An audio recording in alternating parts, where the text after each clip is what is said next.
mbere kandi abakobwa bashobora kuba kwizera Rocky. icya mbere impamvu umukobwa atanyanga ni njye mukwe ababyeyi babo baba barabatumye bavuga bati donc buri muryango urota umukwe umeze nka Rocky. buri mama wese wo mu Rwanda abwira umukobwa ati mwana wanjye sinzabona umukwe utameze nka Rocky hano. Uzarongorwa n'umukobwa n'umusore nibura umeze nka Rocky, meze kuri usenga wayimana ufite igikundiro iki ibindi rero mwineranyiriza ngiye reka mbabwire mwineranya n'umukunzi wanjye ubigize seri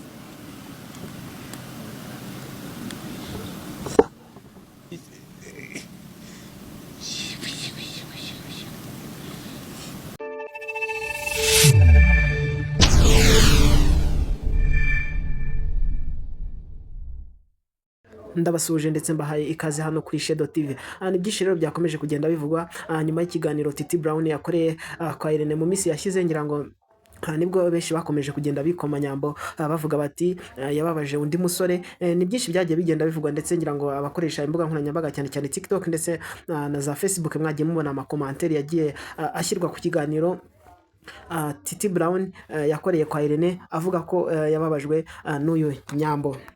Benshi rero bakomeje kugenda bavuga batese byaba ari byo koko nyambo nkuko byagiye bigaragara nanone mu minsi yashize bivuga ko nyambo yaba ari mu rukundo n'uyu witwa Rocky Kimomo. Benshi rero bakomeje kugenda bavuga batese nyambo yaba yaranze Titi Brown akikundanira n'uyu Rocky Kimomo.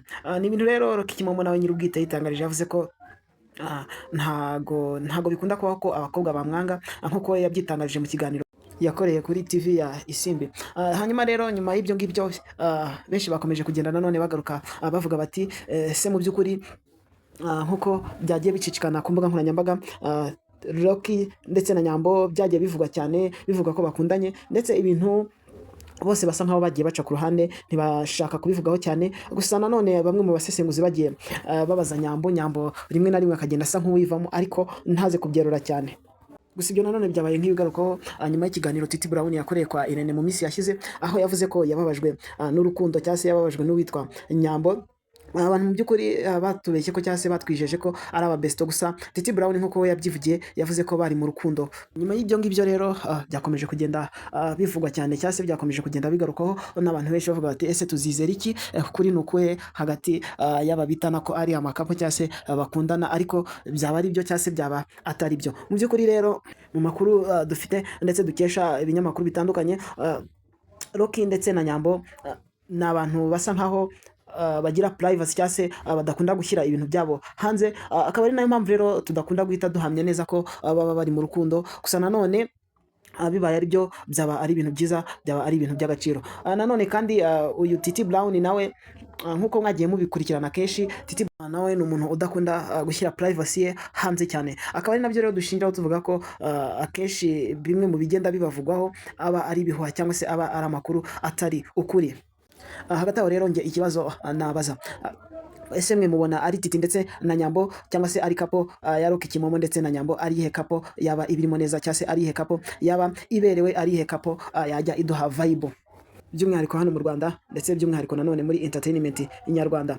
Benshi nanone bakomeje kugenda babigarukaho cyane. Gusa nanone ngira ngo mwabonye uwita ko ari bro wa Titi Brown aza kuri kamera akavuga ko iwabo wa Titi ndetse niwabo wa Nyambo bari bazi ko Nyambo ndetse na Titi bazabana. Benshi rero bakomeje guhita bibaza bati ese ukuri ni ukuhe?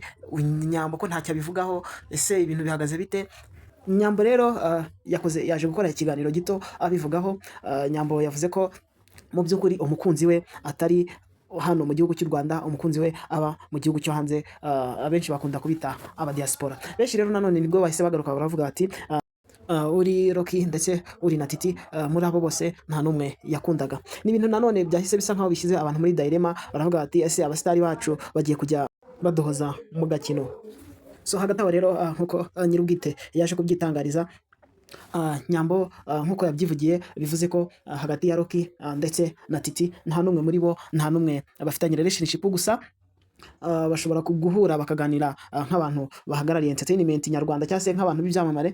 Gusa mu by'ukuri kapo yabo nkuko benshi bari bayiteze cyangwa se nkuko benshi bagiye babivuga ni ibintu bitari ukuri, ni ibintu mu by'ukuri by'ibipapirano. Ndabashimiye rero twabanye kuva video itangiye kugeza irangiye, mbasaba gukora subscribe kugira ngo mutajya mucikwa ibiganiro byiza bitandukanye bizajya binyuzwa ku muyoboro wa Shadow TV.